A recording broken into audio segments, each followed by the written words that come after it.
Dear delegates, this video statement is presented by Women's Initiative Supporting Group, non-governmental organization advocating for LGBTQI persons' rights in Georgia for almost 20 years. We've been engaged to the UPR process during the second cycle, as well as submitted relevant report and fact sheet for this current session.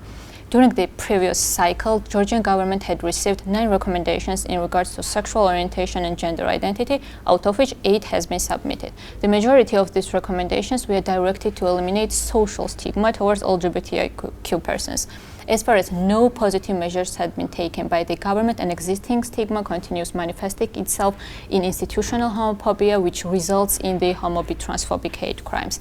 Despite the frequency and brutality of such crimes, the victims often refrain from reporting the crimes against them because of the fear of forcible coming out and victimization, which results in a gap between official and the NGO statistics. Given that the non-existence of the unified statistical data on hate crimes, it's impossible to determine the real number of SOGI-based hate crimes.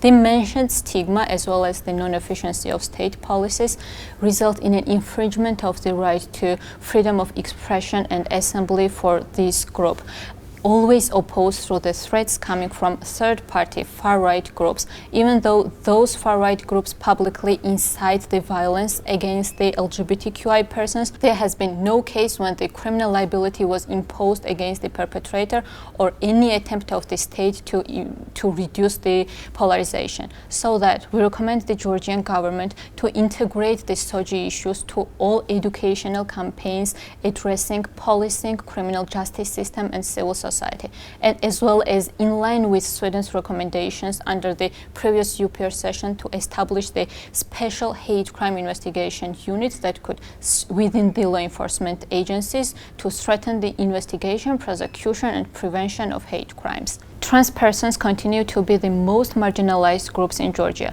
As long as their legal gender recognition is not regulated under the law, an existing practice requires them to undergo medically unjustified, unwanted, expensive, and even more life-threatening surgical procedures in order to change their gender marker in official documents.